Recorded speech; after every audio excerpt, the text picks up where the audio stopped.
రాష్ట్ర వ్యాప్తంగా ప్రత్యేకతగా నిలిచే నెల్లూరు జిల్లా అల్లూరులో పోలేరమ్మ తిరునాళ్లు అంగరంగ వైభవంగా జరిగాయి. ఈ జాతరకు ఆలయ కమిటీ కని విని ఎరుగని ఏర్పాట్లు చేసింది. వివిధ రకాల పుష్పాలు, విద్యుత్ లైట్లతో ఆలయాన్ని సుందరంగా అలంకరించారు. రాష్ట్రంలో ఎక్కడా లేని విధంగా గంగమ్మ, కలుగోలమ్మ, పోలేరెమ్మల గ్రామోత్సవం అల్లూరులో జరుగుతోంది. 40 ఏళ్లకు పూర్వం అల్లూరులో గ్రామ పెద్దలు ఈ ఆచారాన్ని అత్యంత వైభవోపేతంగా నిర్వహిస్తున్నారు. ఈ కార్యక్రమాన్ని కొన్ని అనివార్య కారణాల వల్ల నిలిపివేశారు. ఆ ఆచారాన్ని అనుసరిస్తూ అల్లూరుపేట ప్రాంతానికి చెందిన పెద్దలు పోలేరమ్మకు మాత్రమే గ్రామోత్సవం నిర్వహిస్తున్నారు.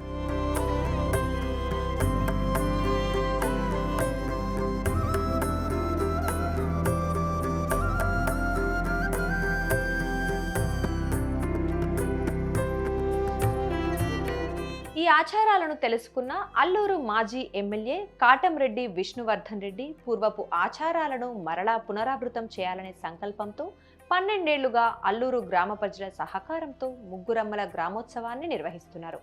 కుల మతాలకు అతీతంగా జరిగే ఈ తిరునాళ్లకు నెల్లూరు జిల్లా నుంచే కాకుండా చుట్టుపక్కల జిల్లాల నుంచి కూడా భారీ సంఖ్యలో ప్రజలు తరలివచ్చారు.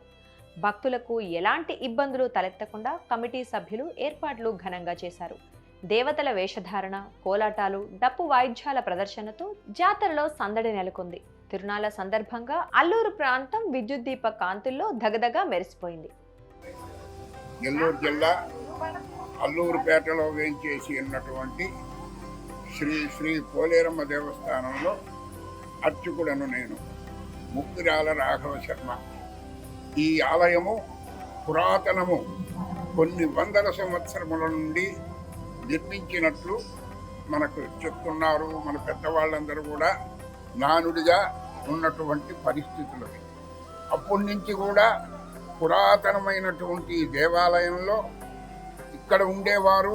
ఇక్కడి నుంచి పోయి హైదరాబాద్, తెలంగాణలో ఉన్నటువంటి వాళ్ళు కూడా ఈ బ్రహ్మోత్సవాలకి తప్పకుండా విచ్చేసి దేవీ కృపా కటాక్షములకు పాత్రులవుతూ ఉంటారు.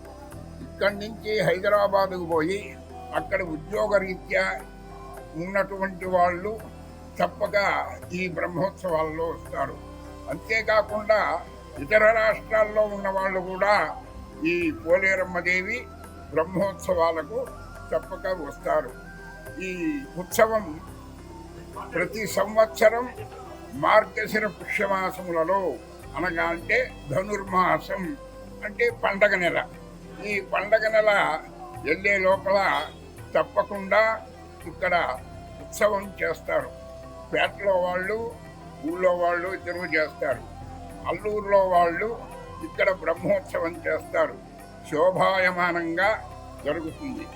ఈ ఉత్సవానికి ఎక్కడెక్కడి నుంచో భక్తులే కాకుండా ఇక్కడి నుంచి వెళ్ళి తెలంగాణలో నివసిస్తున్నటువంటి వ్యాపార రీత్యా కానీ ఇంకే రీత్యా కానీ అక్కడ ఉన్నటువంటి వాళ్ళు కూడా ఈ గ్రామోత్సవానికి తప్పకుండా వస్తారు. అల్లూరు గ్రామంలో ముగ్గురమ్మల ప్రత్యేకత ఏంటి?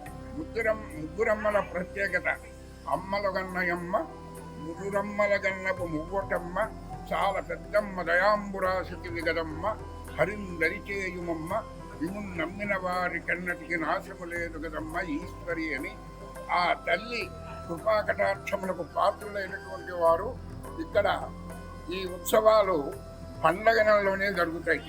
ఎందుకనంటే ఇంతకు ముందు అంతా ఈ నెలలో నానా విధమైనటువంటి అనారోగ్య కారణములకు వీలవుతూ ఉండింది.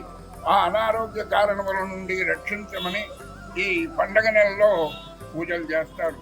అంతేకాకుండా పాడి పంట ఇటువంటివన్నీ కూడా ఇప్పుడే బాగా ఉంటాయి. పాడి పంట, పశువులు, పిల్లలు, ఈ వంశాభివృద్ధిని కలుగజేసేటువంటి ఈ పోలేరమ్మ తల్లి కృపా కటాక్షములకు పాత్రులై ఆయురారోగ్య ఐశ్వర్యవంతులై సుఖ సంతోషాలతో నివసిస్తూ ఉంటారని ఒక నమ్మకం. ప్రతి సంవత్సరము ఈ పండగ నెలలోనే చేసేవాళ్ళు. ఇప్పుడు కూడా అట్లే చేస్తున్నారు. 31వ తేదీ అల్లూరులో ఉన్నటువంటి భక్తుల యొక్క గ్రామోత్సవము జరుగుతుంది. అల్లూరు పేటలో 1వ తేదీ, 7వ తేదీ, గ్రామోత్సవం జరుగుతుంది. అల్లూరులో ఉన్నటువంటి వాళ్ళు, అక్కడ ఉన్నటువంటి ప్రజలు, అంతేకాకుండా ఇతరత్రా ఉన్నటువంటి భక్తులు తెలంగాణ నుంచి కూడా వచ్చేసి 31వ తేదీ అల్లూరు గ్రామోత్సవము చేస్తారు. పోలేరమ్మ, మహాలక్ష్మమ్మ, అంకమ్మ ముగ్గురికి చేస్తారు. ఈ గంగమ్మ ఈ నలుగురికి 31వ తేదీ చేస్తారు. అంతేకాకుండా మళ్ళీ 7వ తేదీ కూడా పేటలో వాళ్ళు గ్రామోత్సవం చేస్తారు. దానికి తెలంగాణలో ఉన్నటువంటి అల్లూరు గ్రామ ప్రజలు అక్కడ నివసిస్తూ అక్కడనే ఉద్యోగాలు చేసుకుంటూ ఉన్నటువంటి వారు కూడా అందరూ ఈ గ్రామోత్సవానికి వచ్చేసి ఈ తల్లి కృపా కటాక్షములకు పాత్రులై ఆయురారోగ్య ఐశ్వర్యవంతులై సర్వ సుఖములు అనుభవిస్తూ ఉంటారు. మీరు ఎన్ని సంవత్సరాల నుంచి అర్చకత్వం చేస్తున్నారు? ఎన్ని తరాల నుంచి చేస్తున్నారు? నేను 2 తరాల నుంచి చేస్తున్నానయ్యా. నాకు 80 చిల్లర వయస్సు రోజు. మా తాతలు, మా ముత్తాతలు కూడా చేసినట్లు మాకు చెప్తారు. తల్లి పోలేరమ్మ, మహాలక్ష్మమ్మ, అంకమ్మ, గంగమ్మ వీళ్ళకి పురాతనము నుంచి కూడా ఇంతకుముందు కలరా అమ్మవారు పోయడము, తర్వాత పెద్దమ్మ, ఆట్లమ్మని ఇటువంటి అనారోగ్యములు, తర్వాత కలరా అనేది కూడా ఉండేది. ఇప్పుడు అవన్నీ కూడా తగ్గినాయి. కానీ పురాతనములో ఈ నెలలో చేస్తే వాళ్ళకి ఆరోగ్యంగా ఉంటూ అన్ని సుఖములు అనుభవిస్తుండేవారు. అందుకని ప్రతి మంగళవారం, శుక్రవారం ఇక్కడ విశేషమైనటువంటి పూజలు చేసుకుంటూ ఉంటారు. ఆదివారం కూడా పూజలు చేసుకుంటూ ఉంటారు. సంతానము లేని వాళ్ళు, చదువుకునే వాళ్ళు, సంతానము కలిగి పిల్లా పాపలతో సుఖంగా ఉండాలని పాడి పంట, పశువులు, తరువాత పిల్లలు, పుత్రోత్సాహము తండ్రికి, అలా పుత్రుల కోసం, సంతానం కోసం విశేషంగా వచ్చి ఇక్కడ అమ్మవారి కృపకు పాత్రులవుతూ ఉంటారు. ఇక్కడ ప్రతి మంగళవారం, ప్రతి శుక్రవారం, ఆదివారంలో కూడా విశేషమైనటువంటి పల్లకి సేవలు, పూజలు ఇటువంటివి బాగా జరుగుతూ ఉంటాయి. ఈ పూజలు చేసేదానికి వాళ్ళు మొక్కుబళ్ళు మొక్కుకొని ఇక్కడికి వచ్చి ఆ మొక్కుబళ్ళు తీర్చుకొని పోతూ ఉంటారు.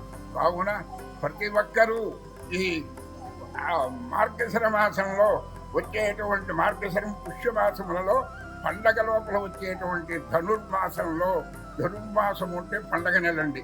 ఈ పండగ నెలలో పాడి పంట అంతా సులక్షణంగా ఉండాలని ఇక్కడ చేస్తూ ఉంటారు.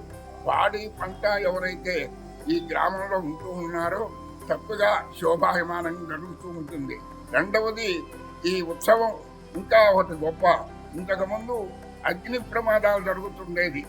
ఈ ఉత్సవం, ఈ తల్లి దయ వలన ఇప్పటికి సుమారు కొన్ని వందల సంవత్సరముల నుంచి ఎన్ని అగ్ని ప్రమాదాలు జరిగినా ఎవరికి ఇబ్బంది లేకుండా సులక్షణంగా గ్రామోత్సవం ఆ తల్లి కృపా కటాక్షముల వలన అందరికీ లక్షణంగా ఉంటున్నారు. ఎక్కడ అగ్ని వల్ల నష్టం కలిగినటువంటి కార్యక్రమాలు ఎప్పుడు జరగలేదని మా పూర్వీకులు కూడా చెప్పేవాళ్ళు. కావున ఇక్కడ ఎప్పుడు ఎంతో సుఖంగా ఉంటూ ఆ తల్లి కృపా కటాక్షములకు పాత్రులవుతూ ఉన్నాం. ఇక్కడ పల్లకి సేవ, సహస్రనామార్చన, అష్టోత్తరం, ఖడ్గమాల ఇవన్నీ కూడా జరుపుకుంటూ అమ్మవారికి అభిషేకములు ఇవన్నీ కూడా చేయిస్తూ ఉంటారు. అంతేకాకుండా వడపప్పు, పానకం, చలిబిండి ఇవి కూడా తెస్తారు. గ్రామోత్సవం నాడు ఉదయాన్నే సద్ది పోస్తారు. ఈ సద్ది అనేది ప్రతి ఇళ్ల నుంచి సద్ది తీసుకుని వచ్చి ఇక్కడ మహాలక్ష్మమ్మ, పోలేరమ్మ దగ్గర పోస్తారు. అదైన తర్వాత సాయంత్రం చలిబిండి పానకాలు చేస్తారు. అదైన తర్వాత పూజా కార్యక్రమాలు, గ్రామోత్సవం ప్రారంభమవుతుంది. తప్పెట్లు, తర్వాత ఇంతకుముందు మాతలు వచ్చేవాళ్ళు, ఇప్పుడు వాళ్ళు రావడం లేదు. మాతలు వస్తే ఎంతో శోభాయమానంగా ఉండేది. కానీ ఇప్పుడు దాన్ని గవర్నమెంట్ వారు నిషేధించిన దాని వలన ఆ కార్యక్రమం లేదు. అమ్మవారి అలంకరణ ఎలా ఉంటుంది? అమ్మవారి అలంకరణ చెప్పడానికి వీలు కాదండి. ఈ జిల్లాలో వారు ఎక్కడ కూడా అంత శోభ, అంటే పూలు కానీ అలంకరణలు కానీ తప్పెట్లు తాళాలు మేళాలు ఇంకే కాకుండా ఏదేదో ఇంకా ఎప్పటికప్పుడు మారుస్తూ ఎప్పటికప్పుడు విశేషమైనటువంటి అలంకారములతో అమ్మవారిని ఉత్సవం చేస్తారు గ్రామోత్సవం.